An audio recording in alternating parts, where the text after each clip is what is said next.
Good morning, everybody out there in YouTube land. It is a weekend edition of Chop Talk brought to you by Choppadong and the DFSArmy.com, your one-stop shop for everything DFS related from MMA to MLB. We're going to talk about a little bit of everything today because I lost a bet, and, well, when you lose a bet, you got to pay the bet. Don't take the bet if you can't pay the bet. If you want to lose the bet, you got to pay the bet. The whole point is I lost a bet and I have to play some MMA today. I've never done it before, never looked at it before. Never had a lot. I mean, I've always had some interest. I've heard guys do really, really well, especially inside DFS Army, our VIPs.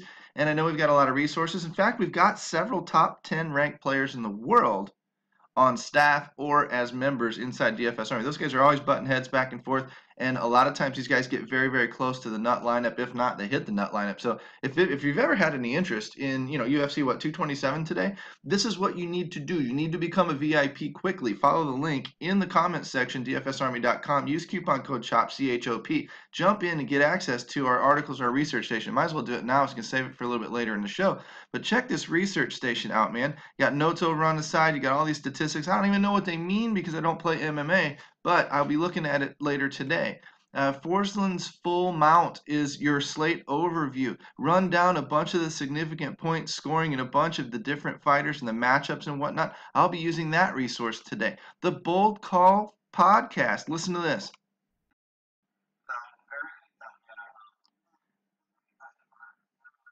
You know what? If my founder and CEO Kevin Allen says that this is a good card for GPP type MMA stuff, then I'm going to be in, and I'm going to be paying attention to this podcast today as I'm driving around town listening to things. We have all the resources for you in this one-stop shop we call DFSArmy.com. So take a look at what we got. Throw some action in there tonight. Join me. I will lose my virginity in MMA tonight. Hopefully they're gentle, but you know what? When you lose a bet, you got to pay the bet. You don't take the bet unless you're going to pay the bet. What I'm going to do today is I'm going to talk about baseball, and baseball is very, very simple. Let's get into my wheelhouse. Let's get back to where I'm a little bit more comfortable because after all, nobody likes leaving their comfort zone, am I right? Man, I've had coffee today. Let's go. Let's get this thing fired up. I'm looking at the 3-game slate early, and I'm not playing it because when I see that this game's going to get wiped out and washed out, done, see it. I don't do 2-game slates. You can if you want to. They're usually total crapshoots, especially when the better offensive game on the slate falls off. 80 and 90% chances, pass, pass, pass. Sorry. Higher percentage chance of postponement in these games. Pitching arms, gone. Bats, risky. Do what you got to do if you want to play these games and pay those prices to stack that game up. If it goes off, you probably do okay. However, you're left with San Diego and Chicago and Tampa Bay. Games over under of a 7. This line's not even released yet. Of course, Vegas is sleeping in on Saturday morning, which they tend to do. That's all right. I don't like any of the pitchers on the slate. I don't like any of the hitters really on the slate. I'm not, 2-game, you got to have the one dude who goes off. Last night or the night before was a really, really low scoring late slate. And if you didn't have, I guess it was last night, if you didn't have Goldschmidt, who I faded, and you didn't have Peralta, you didn't have much of a shot, and they didn't have great games. It's just that nobody else had a game either. To compete, you got to have several people having good games to really mix up those lineups. If not, you got to have the guy. And on those shorter slates, sometimes that's what happens. And on these 2-game slates, sometimes it's a pinch hit home run. Sometimes it's a random pitcher who had a good game, or it's an 8-hole hitter then you had in a low stack. You got to get creative. You got to get funky. On 2-game slates, it's actually okay to stack against your pitcher, not full stack like 3 bats, but take a bat. If it's the best bat out there of the 8, then you got to roster him against your pitcher. You got to do what you got to do on a 2-game slate to score points. You got to figure this way. If a pitcher gives up a home run, it's what, -3 against him. If he had 2 guys on base, it's maybe -9. But the guy who hit the damn home run got 18, so you still gain points when that happens. So is it ideal? No. It limits your ceiling dramatically. But on a short 2-game slate or 3-game slate, sometimes it's not the worst strategy in the world when options are very, very limited. So that's all I'm going to say about the short slate. When I get down here onto the deeper slate, the main slate, I watched this game here in Minnesota. I'll tell you, the arms are a little bit suspect, being that these 50-50 chances of rain extend throughout the entirety of the game. But the bats, I don't know. I don't like the fact, usually when I see it come, the rain chances come up and then go back down, then I'll gamble with the bats. But today, if we get some kind of showers that set in for a while, or wave 1, wave 2, wave 3, tarp comes, tarp goes, tarp comes, you're going to end up with them eventually saying screw it and calling the game. I'm telling you, there's a postpone risk in this game. I don't know how high it is. I've got a weather guy inside DFS Army that tells me that. But I'm telling you, there's a postpone risk in this game. The arms are suspect because when it comes and rain comes and goes and the tarp comes and goes, the arms don't last long. The bats, I don't know. That's a little bit of a gamble for me. I would take the chance maybe.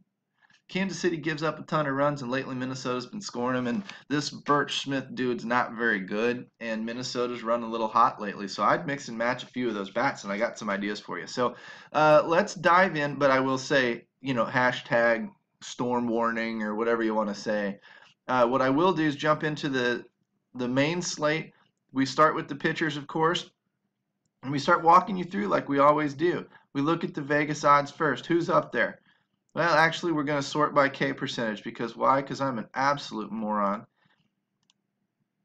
So when we take this little break, let the machine catch up, we bring all of our strikeout pitchers to the top. Bring all your strikeout pitchers to the top. You get some of the good ratings at the top. And now you can go over here, take a little peek at the Vegas odds and see who your big pitchers are. Peralta, decent odds. Kluber, Paxton, great odds. Down here on what Felix Pena, no. Jose Barrios, Minnesota over Kansas City again. Uh-oh. More target for the bats. 5.3 for Minnesota. Dude, that's saying a lot. Given 5.3 implied runs to the Minnesota Twins is saying a lot. Minus 140, Mike Minor, down here.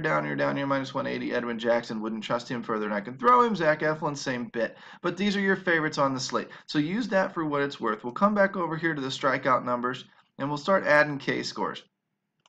All right, Freddie Peralta, 550. Corey Kluber, 505. Paxton, 519.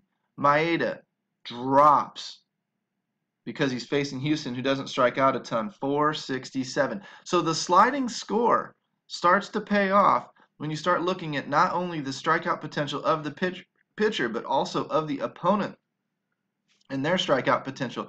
What you run up against is somebody facing a 23 strikeout team in Colorado. That's pretty good. Somebody facing a 19 in a Houston team's not good.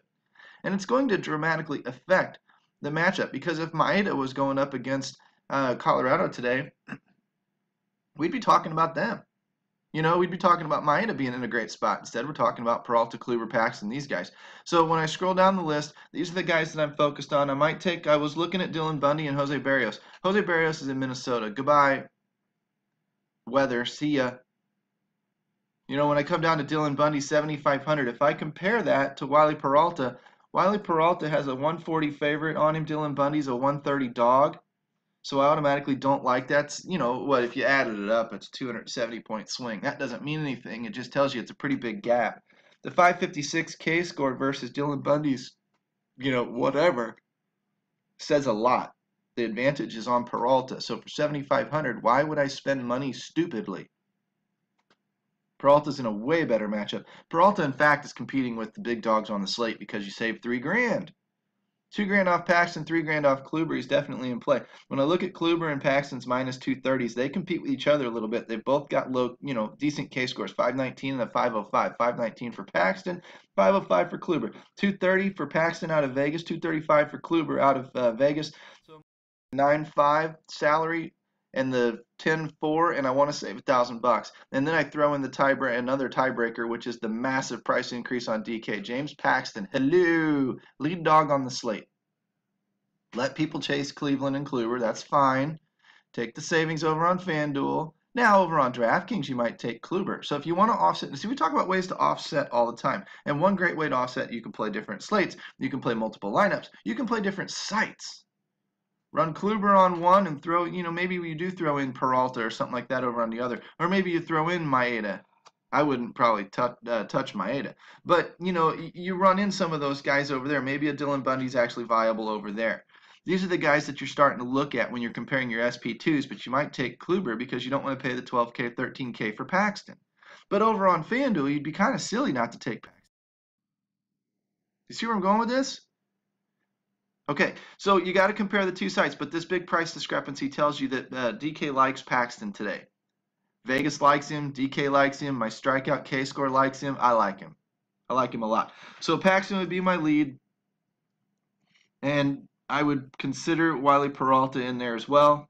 The other guys are more GPP, Kluber, Maeda, whatever. I'm trying to get cute because I'm trying to hope not only that they have a good matchup and a good day, but I'm hoping that the other guys falter. So that's what we're looking at there. When we go down here looking for double red, come over here, we sort by WOBA, go descending, and start looking for who we pop to the top in the reds in this general area, maybe down into here if we're looking over here on this side. See this? See how this works? Red, red on the map. So I come down here. Looks like Jackson and Estrada handle lefties okay. I don't mind taking some righties against them, but if you're really into it, I don't pay that much attention to it. I look for double red, focus on the whole offense. So Zimmerman, Gaussman, Birch Smith, there's that Kansas. That's why Minnesota's in such a good spot. Birch has given up a 356 WOBA to lefties and 340 to righties. Double pink, double red, Matt Harvey, hello. He's righted the ship a little bit lately. I'd look into that a little deeper. That might be a larger sample going all the way back to the Mets. Pena, double red. Hellickson, double red. These two guys down here, three guys down here. I'd go ahead and toss in Eflin, Nova, and Wheeler. So when I scroll across, Eflin, Nova, Wheeler, Miami, St. Louis, Atlanta are in play. Hellickson, Cincinnati is in play. Harvey, Washington's in play. Get up here to Gausman and Oakland and New York Mets in play. Ooh, Atlanta, New York Mets game stack. Although, looky here, 6,600 on Fanduel, 8,100 on Draftkings. Draftkings sees something in Kevin Gausman that we don't on Fanduel. So, again, something to dig into and something to look at. But when I write those guys down, what I'm looking at right now is when I look at the worst pitchers on the slate, and the way we do that, again, is we sort by, and sorry if this is flying too fast for you, but I don't have a lot of time. When I sort that by DFSA grade, what I'm looking at is all the way down into the 40s, probably stop about right here with Estrada. And I'm writing down Cincinnati, Oakland, Cleveland, Washington, Arizona, Minnesota, the opponent, right? So those are the bats I care about if these pitchers are crappy. Then I'm going to go into the implied run totals all the way over here into Vegas, right? Opponents, team runs, sort by descending. And I'm going to go all the way down into the 4.8 range. So what do we cut down to? About Urena or Estrada again? I'm going to come back over here and write down Washington, Texas, Minnesota, Cleveland, Oakland, Baltimore, Philly, Seattle. And what I'm doing is I'm starting to look for overlap. Cincinnati, let's see, Washington's on both lists already. Minnesota's on both lists already. Cleveland's on both lists already. Oakland's on both lists already. Those are my target offenses. Because I'm looking for green lights. And a green light would be facing bad pitching. And another green light would be high implied run total out of Vegas. And another green light would be double red. So when I sort these guys out, remember the guys that I mentioned? Seattle, Oakland, a little bit of New York, Minnesota, Washington, down here Cincinnati, St. Louis, Miami, Philly, right? Wheeler was on that list, Atlanta. So when I'm listing this list, say that 5 times fast. Oakland's on the list all 3 times. Bang. Major offense today. New York's only on the list once. Minnesota's on it all 3 times. That's why I might gamble with that weather and those bats. They're in too good a spot not to. Cleveland, all 3 lists. Cincinnati on 2 lists. So, I mean, those are just the offenses that I'm going to be targeting for the main slate. Oakland, Minnesota, Cleveland. I might look at a little Washington. They've been hot lately. I've been looking at a little Texas. They're on a list, and they've been a little hot lately. So let's jump into the Trends tab. And let's start targeting people. I've already got it sorted out, 350 or greater, right? Greater than 350, here we go. Cut all these guys out. Start looking for easy stack ideas. Don't really see them. There's a little bit of Washington in there running hot. They're on my list. Texas running hot. Oakland's on there a couple of times. But these are all mini stacks. There's a lot of Washington on this list, actually, when you look at 1, 2, 3, 4, 5 guys. Now, they've had big games lately, but it doesn't matter because now we're 3 days, 4 days into our L7 WOBAs off that 25-run performance, and they're still hot. Okay? So they're still doing all right. Now, what I'm going to do is I'm going to sort through here and go by, let's start with Washington. Anyone over 350 is playable. Harper, Murphy, Rendon, Zimmerman, Reynolds if he plays, Turner, Defoe, Taylor if they play. Because I'm looking at getting at bats too, right? But look at the numbers. They're all over 400, 425 or so as a team. That lineup could flip over again and again and again. Matt Harvey better bring his A game. If he has one left, he better bring his A game out tonight. Looking at Minnesota, Kepler, Sano, Polanco. Wah, wah. No team support, barely over 350 anyway. Minnesota's not a good offense, but they're in a great spot tonight. I have no problem mixing and matching a few of them. I would start looking deeper now. I would start loosening the parameters on this 350. I'm telling you what to do when you get access to this machine when you become a VIP inside the Army. I'd start looking at ISO. I'd start looking at hard contact, like Sanoa, the 58% hard contact. Over 50% in the L7 category here is great. I'd go over a little bit more, look at the hard BABIP or the BABIP numbers. See if these numbers are trending in a different direction. And what I use is I like this differential number, and I'm looking for green numbers over here because what it's showing me is you're hitting the ball hard, and you got a BABIP that's trending in the other direction where you're starting to get luckier. You were getting unlucky before, now you're starting to get lucky. Don't ask me the science of breaking that down. I just know how it works. The hard BABIP number is green. Sorry, I pointed at the differential. It's the hard BABIP number that's green. That was invented by Benjamin after talking a little bit with him about, when a guy hits the ball hard and he's getting really, really freaking unlucky, he's going to start, if he keeps hitting the ball hard, he's going to start getting lucky. That's what this column dictates or tries to predict. And it does a pretty good job on occasion. Ben was having good luck in the spring with that number. Let's jump over to Mr. Cleveland. And we're going to see a bunch of the standard names, Ramirez, Encarnacion, Gomes if he's healthy, Leonis Martin, and then Allen and Davis and Perez. And if these guys are getting at bats, Raj Davis is a great little value, especially if he sneaks into the top of the order. I might look for him more tomorrow than today, being Saturday. But a 449 Woba for 2,300, 440 for Greg Allen. These are decent numbers, and they're worth taking a shot at when you're looking for value on a day like today when you need maybe run a Kluber or run a Paxton or somebody out there. When I look at Oakland, where'd Oakland go? Out west, right? Haha, bad joke. Olsen, Davis, Chapman, Martini, Kana, Fegley, and Barreto, if they get at bats, are playable. Don't know that I would. But these are the main guys I'd be running with. Look at their Wobas.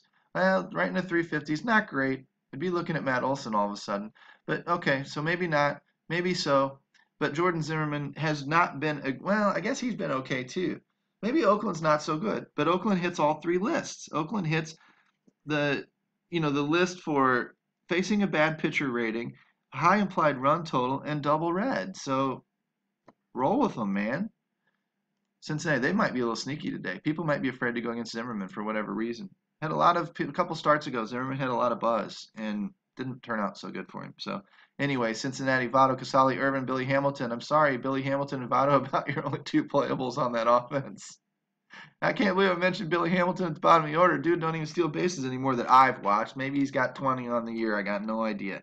The few games that I've thought about rostering him because he's got no OBP. Dude does not get on base very often. He goes through little hot spurts, and when he does get on base, of course, he can break a slate by stealing 4 bags in a game, but I haven't seen him do that in a long, long time.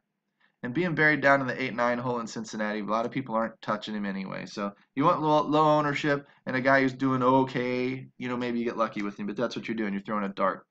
Who else we got? Texas, Gallo, Odor, Chirinos, Profar, Andrews, Double D, and Willie Calhoun makes the list. 41, batting just about 400. He's coming up, batting 310 in the last 2 weeks, 298. Come up, come up, come up. We like that trend going up.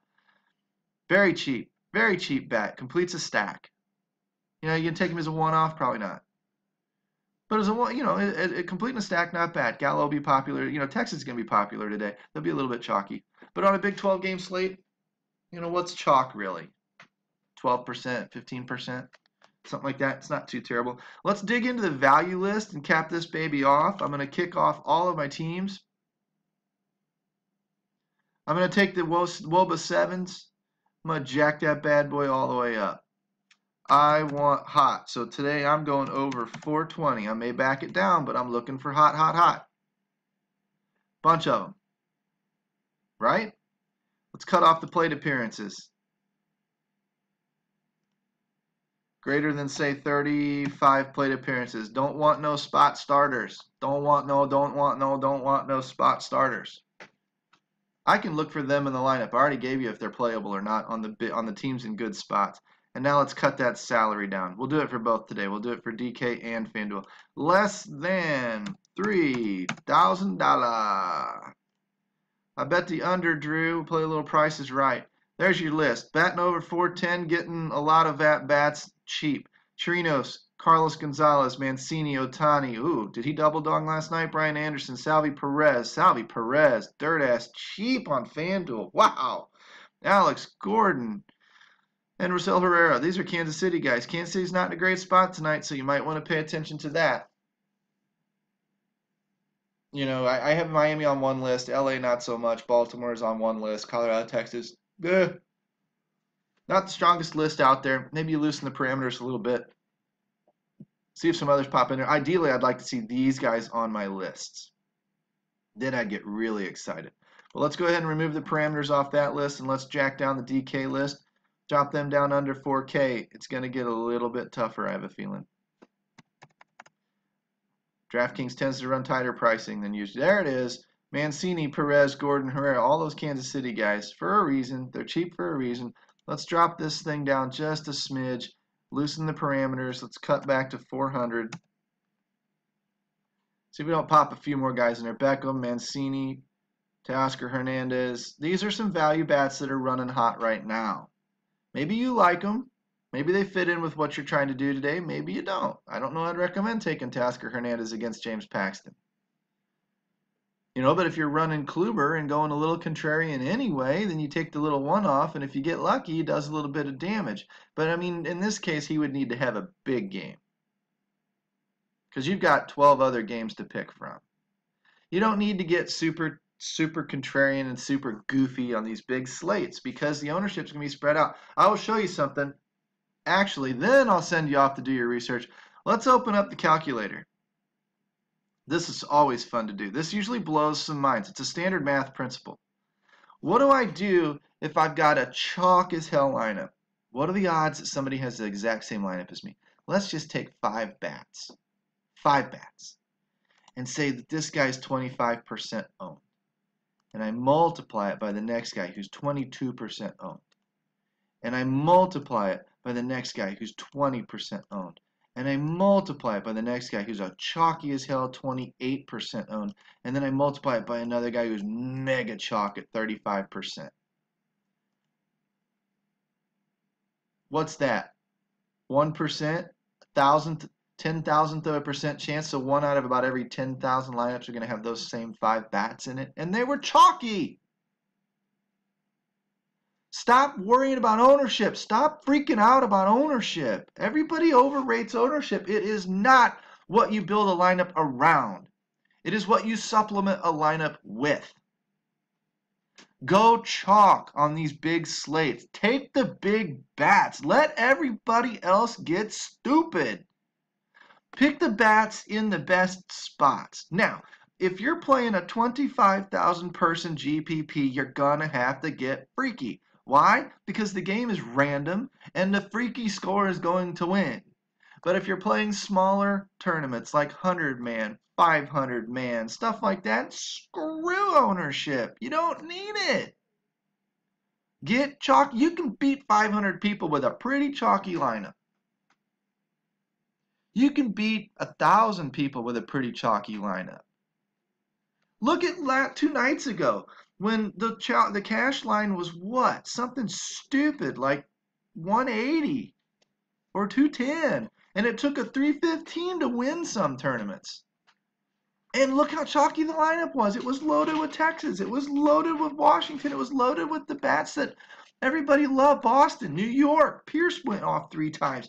Those happen. Maybe Pierce wasn't exactly chalky that night, but the offense was. And you needed it to win. Chalk wins. Chalk wins more often than not. And if you're playing smaller contests that don't take random crap being predicted perfectly to win, eat the chalk. That's my diatribe for today. If you like that kind of coaching, you like that kind of information, you like diving through these numbers like this, you want to set up a process from front to back, you need to be a VIP inside DFS Army. I know this is Saturday. That'll take care of the weekend. I'll come back on Monday maybe and see. I'm going to go research some MMA like I told you about. Use the link, use the code CHOP in the comment section. Become a VIP before our prices go up. Get in here and learn the other sports. I might not be teaching you those sports, but I'd be happy to teach you the mainstream sports if you like this style of commentary and coaching. Jump in. We'll see you where we see you. Look me up, say hi, retweet me out on Twitter. Peace out, guys. Have a good weekend.